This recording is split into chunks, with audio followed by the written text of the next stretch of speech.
Rapids. Thank you for joining us this St. Patty's Day week. I am your Irish anchor, Sean Francis. And I'm your other anchor, Haley Dalian.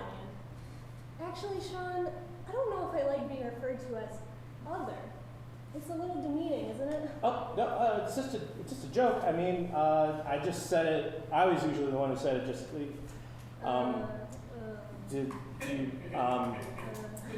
Do you just want to be like? Do you just want to go first then? Maybe. You don't have to do that. No. It's no big deal. Actually, I kind of like.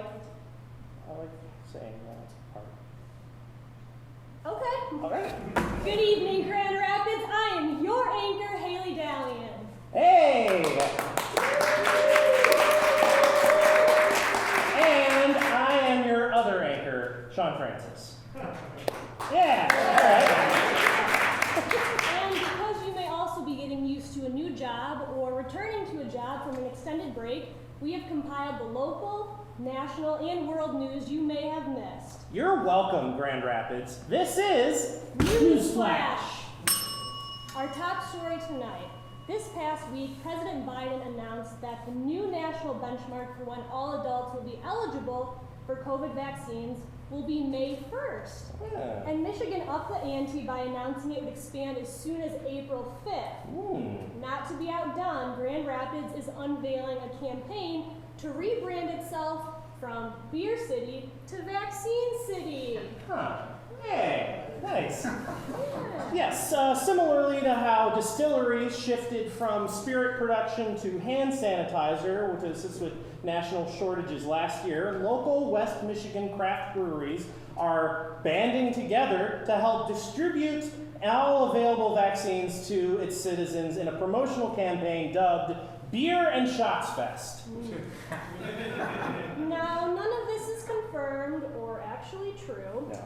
But we at Newsflash have compiled a rumored list of the events and products planned to help encourage citizens to sign up for these vaccines. Right. So first off, we've got vaccine flights. You can sample a Pfizer Pilsner, a Moderna barrel-aged IPA, or the Johnson & Johnson one-shot sour. Now, that last one, you actually get a free t-shirt that says, "Ask me how I took 2 Johnsons." Vaccine hopping bike tours that take patrons to various stops with COVID symptom checkpoints ending at DeVos Place. For those who wish that checking for symptoms was as easy as telling if someone is wasted or not, just put them on the trolley and see if they fall off.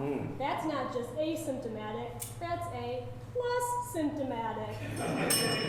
You get a Mug Club membership where you can get a larger dose on your second visit, otherwise known as a growler. A guided tasting with a trained vaccine cicerone who will be able to point out all the hidden flavors in each vaccine. This AstraZeneca has a bouquet of common flu with subtle notes of HPV and would pair excellently with roasted bat. Nice. Now, there are a few controversies already associated with this campaign. Vaccines that are distributed by founders have been found to have side effects, including not being able to properly determine race. The Catholic Church has denounced all vaccines except those distributed by Brewery Vivant because they use the Belgian monk process. Yes, right. But ultimately, this campaign should be a great way to help encourage everybody who is eligible to get vaccinated as soon as possible, because if there's one thing more persistent than anti-vaxxers, it's craft beer nerds. People are still buzzing over last week's Oprah interview with Prince Harry and Meghan Markle. Oh, sorry. Most of that buzzing is just Piers Morgan's mouth refusing to stay closed around his own foot. Yeah. One of the surprising reveals was that in their home in Montecito, California, the former royal couple has started their own chicken coop. They wanted to be removed from the royal family so badly that they left the monarchy to become literal peasants, people. Yeah. However, we at Newsflash see the signs. Following their owner's example, the chickens may start to get their own ideas about revolting and launch their own chicken coup. Quick sidebar, don't don't type Guy Cox mask into your work computer. Yeah, that's a one-way ticket to OnlyFans. Now, controversy broke out this week around American Asian cuisine chain Panda Express. And surprisingly, the controversy has nothing to do with race. Former employees waged a lawsuit against the company for being forced to participate in cult-like activities during training, such as stripping down to their underwear and hugging each other while swearing loyalty to the company. This is true. Yes, a spokesman for Panda Express attempted to defend the training sessions, stating that they were inspired by the mating rituals of their namesake logo in zoo captivity. However, pandas don't have to survive solely on orange chicken. So. Merrick Garland was sworn in as Attorney General this week, finally surpassing his previous career highlight as an unconfirmed Supreme Court justice. Now he can finally update the title in his email signature. #upgrade. Nice. A Muskegon art gallery is folding 1,000 paper cranes in honor of COVID-19 frontline workers, which is a very nice and severely pointless gesture. I mean, the frontline workers have endured the worst conditions with criminally low wages during a global pandemic. You couldn't even bother to fold them a cootie catcher? Or like a paper ninja star so they can slit their own throat? Or what about a paper plane made out of outstanding hospital bills? Or even one of those paper strip chain links made out of voided stimulus checks? President Joe Biden's dogs, Champ and Major, have been moved out of the White House and back to his home in Delaware due to a recent incident where Major was spooked and became aggressive with a member of the Secret Service. When asked what led to the incident, one anonymous agent said, "Well, the party was nice, the party was pumping, everyone was having a ball." It has yet to be determined, mind you, who let the dogs out, or if they will return to the White House. Yeah. Now, this isn't the first time Major has caused a bit of a stir. The presidential pooch was also the cause of Biden's sprained foot back in November, which only leads us to one logical conclusion. Major the dog is planning another insurrection. Possibly Champ too. We don't know how far up this goes. And he must have sniffed out some of Don Jr.'s cocaine stash that was left behind. And now they're planning to take over the Oval Pawfice. What's worse than that, pun, is that they're planning openly on the dog social media app Parler. They have even dubbed themselves the Good Boys. It makes sense, they both hate the Postal Service. This must be what Press Secretary Jen Psaki meant by rounding the circle. That's what she meant. Right. Now, we here at Newsflash, we've been receiving a lot of letters to the editor from our next guest, and we have begrudgingly finally asked to let him come on to Newsflash and share a viewpoint that may have been underrepresented on the comm stage. So this is Boomer Corner with Gene Reade.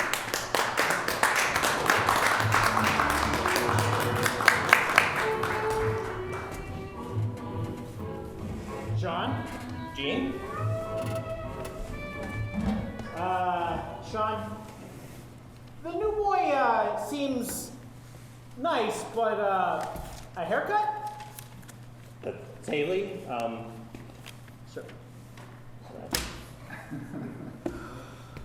Can someone explain to me what's going on with hamburgers? Were they always so big? And what happened to them? Weren't they supposed to be meat on bread? Weren't they? Sure. I remember when a hamburger didn't need to be triple baconated or quarter pounded. Right. Big Macs were called Macs, and Whoppers were just called Junior Whoppers. What are they called? Sean, I've been meaning to ask you something. Okay. You're still working at the Kentucky Fried Chicken? Nope, not in over 12 years. I went there the other day, and I got a 3-piece. It was terrible, dry. Okay. So I thought you should know. I'll send it to corporate. Anyways. And don't try and sell me a burger that's beyond or impossible. And please, please, don't sell me a gosh darn chicken sandwich. That's not a hamburger. Okay.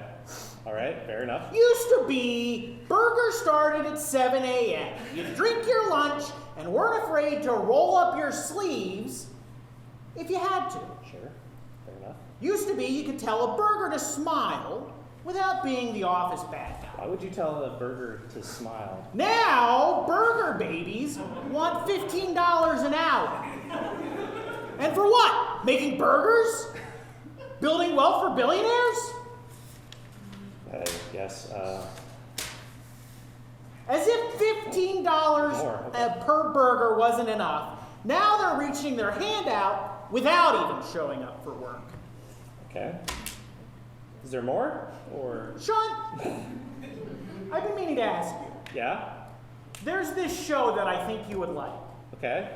It's about these 2 eggheads, All right. and it's so funny, and it reminds me of you. Okay. The show. Does it have anything to do with burgers? No, Sean. Okay. I've been meaning to ask you. I don't know. What's the name of it? The name of the show. That's what I don't know. Well, that I don't know either. You just described it could be any show.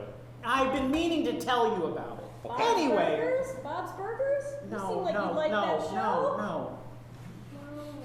Anyway, So we tried. Good try. the so-called stimulus is a big phony handout for the crybabies who might be able to find their bootstraps if they just take their eyes off of their Twitch arcade iPhones. Okay. And the rushing! God. People are supposed to start getting checks already, and I'm still waiting on my grandson to come over to look at my printer so I can get my letter to the editor of the Grand Rapids Press. Sure. Is that your actual printer? That's my printer, Sean. I got bad news for you. I don't think Anyway. for that anymore. People at the omelet shop say I'm making too much fuss. I would be inclined to agree with them. But what do they know? They also say they won't serve the senior special before 5 a.m. And I need to quiet down, or they're going to call my daughter to come pick me up again. Are you getting breakfast at 4 Sean! a.m.? There's something I've been meaning to ask you. Does it have anything to do with what? Sean, Okay. when are you going to get married? That's, I think, the worst possible time to be asking this question. When are you going to get married? Indeterminate. I want to see you happy, Sean. I'm very happy right now. Anyway, but this thing is huge. $1,400 burger. If I had $1,400 when I was your age, Sean, what are you, 40? No. a little Well, bit. I could have bought a copper mine in Peru and still had enough money left over for a great knee-eye. What? Is that even a real Anyway, soda? what are these kids gonna do with it? Buy a burger? Probably put avocado on it. It might buy at least one burger, yeah, probably. Need it out of a bowl. Maybe. I don't know. And the Democrats ruin light bulbs. What's your deal with light bulbs? Anyway. Okay, thanks. Thanks, Gene, everybody. Gene Reade. Dinner time. We have to give equal time to all the generations, the greatest generation, some might say. Twitter CEO Jack Dorsey selling his very first tweet for $2.5 million. And to compete, Mark Zuckerberg is having a fire sale for all Facebook user data for over the weekend. So come on down. Yesterday, we once again experienced the spring forward change of daylight savings, and a group of bipartisan politicians are pushing to make the forward change permanent. Doing so will help align hours of daylight with the average person's work schedule, which will in turn reduce car accidents, energy usage, and help battle seasonal depression. Plus, it will avoid the whole fiasco of forgetting to set your clocks ahead an hour and potentially starting the purge early, which would be illegal. Don't start that purge early. Music's biggest night, Grammy Awards, right? I guess, technically. They were last night, and one of the biggest stories is that Beyonce Knowles, who didn't even perform, but she won 4 awards, which put her over into a new record-breaking position, having the most Grammy wins of any performer, male or female. Yeah, that's pretty great. She's now tied with producer Quincy Jones and only surpassed by Hungarian conductor Sir George Solti. So be on the lookout for her next album. I don't think you're ready for these cellos. In other music news, Winston Marshall, the banjo player for British folk rock band Mumford & Sons, released a statement that he is taking time away from the group following social media backlash regarding a tweet in which he praised right-wing writer Andy Ngo. "Oh no!" exclaimed a bearded man in a vest from 2007. I think that JPEG's from 2007 too. In com news this week, we have the return of everyone's favorite PowerPoint-based comedy format. It's the Ned Talks, featuring Ryan Lathrop. Joining Ryan tonight will be comedians Chris Goad, Abby Lemke, and secret surprise guest, maybe? Yeah. Then we've got some stand-up of the non-visual aid variety with Aaron Sorrells, the unemployed alcoholic, and Devron Thomas. Yeah, so we would like to thank our writers for Newsflash this week. Give them a round of applause in that poorly formatted slide.